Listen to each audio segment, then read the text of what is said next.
As you may have seen on the channel, I recently built up this brand new Trek Emonda ALR.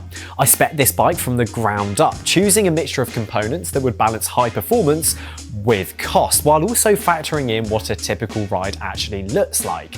I have to say, after owning the bike for a few months now and having taken it on a number of rides, there are a few things which I've started to pick up on, which I'm not the biggest fan of. So let's get into them. First off, and this was something that was pointed out to me by Russell at Service for Cycles, the man responsible for building this bike, and that was that you can actually see the outer race of the top headset bearing.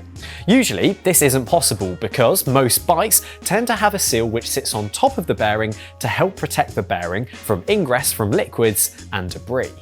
However, here on the Emonda ALR, it is pretty exposed, and let's not forget, that means that it's susceptible to spray from the road, containing all sorts of grit, grime, and corrosive salts. And then, of course, you've got the corrosive salts from sweat, something to consider if you're big into your indoor training. When Russell was building the bike, he did try to find a spare seal that would have worked, since no such seal was provided with the bike. But sadly, due to the internal routing, none of them would work. This obviously isn't the biggest issue in the world, but I'll certainly be paying close attention to the health of the headset and any excess wear. While we're in this region of the bike, there's one more thing that I do want to talk about, and it's this shaping at the top of the fork. The little edge here clearly doesn't match up to the frame. My guess is that the mold that this fork has come out of was designed specifically for a different bike.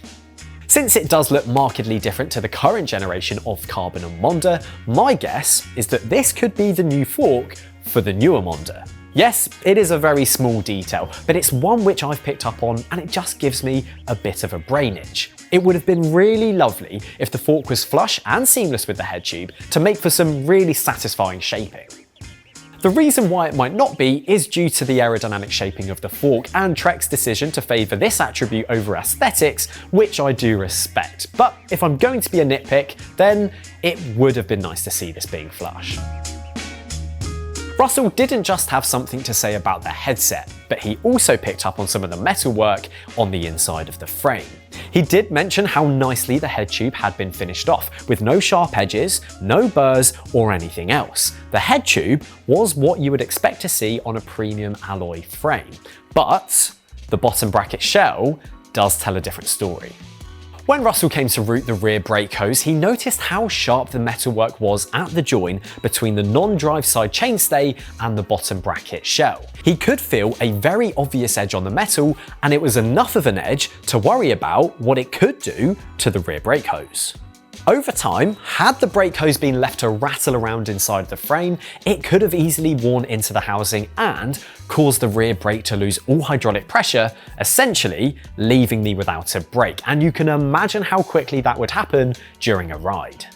This was pretty disappointing to hear about, especially when you consider how the head tube was so exemplary of what Trek is actually capable of.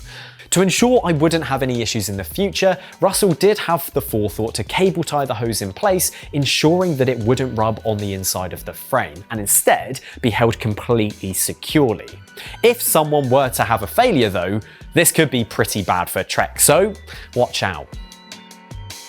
This next one is very nitpicky, but to be totally honest, I can't say that I actually like the seat clamp. Yes, I know, it is a tiny detail and it's not one that I would expect Trek to do anything about. It's a perfectly functional part and does the job it needs to do. I just don't like it. I think it looks a bit bigger than it needs to be. I'd prefer something which was just a little bit slimmer. I also think that with a little upgrade, I could also save a few grams, but arguably, I should worry about dropping the Christmas weight first. Colour is a very subjective thing, and I think the colour options that the Emonda ALR frame sets come in are pretty tame. There's either this grey black colourway or a white colour option. Now, one thing that has surprised me is quite how grey this frame looks compared to how it looks online, where it looks a lot more black. But either way, I can't say when I look at this bike, I fall in love. It's a pretty basic, no fuss, no frills kind of thing. As a sum of parts, it performs incredibly well, but it's just not that eye-catching to look at. I think if Trek were to have made the two colour options a little bit more exciting, or just added more colour options to the lineup, I think they would have had people queuing up out of the door, much in the same way that people go crazy for the ALR sprint frame sets.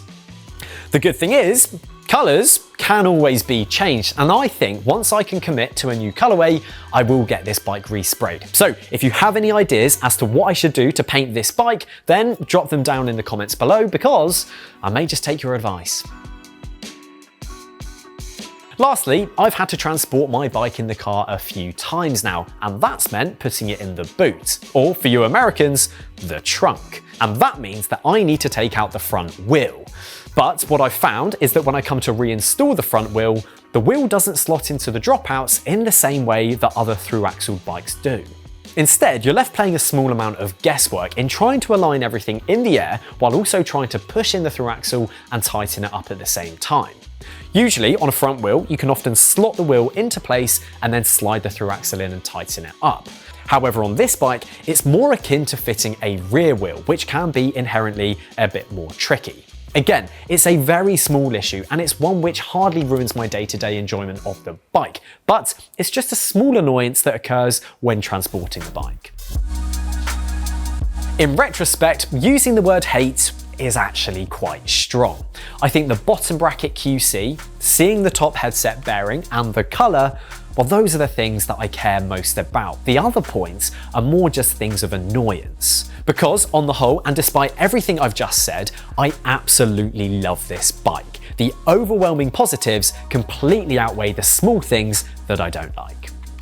I love that this bike in winter mode comes in at 7.8 kilos. In summer, I'm confident that I can get it down to sub 7.5. I love how fast it responds to accelerations thanks to those super lightweight wheels. I love how the tyres feel in the wet. They provide great grip, a supple ride feel, and thanks to the wide internal width of the wheels, create a fantastic contact patch with the road, giving me so much confidence when the road conditions are less than perfect. I'm really happy with my choice of finishing kit and the time that I spent ensuring the bars were the right width, the stem was the right length, and my decision to switch from a setback seat post to an inline one was the right call. Overall, while there are things that I still want to work on with this bike to get it to a point where I'm really satisfied and have nothing left to change, I'm really over the moon with the choices that I made and the months I spent agonising over the specification, because it's provided me with a fantastic foundation to build from. The fact is, the base bike, the initial build, is one which I'm very happy with, so any changes from here on out will only be refinements to something that I already really enjoy riding.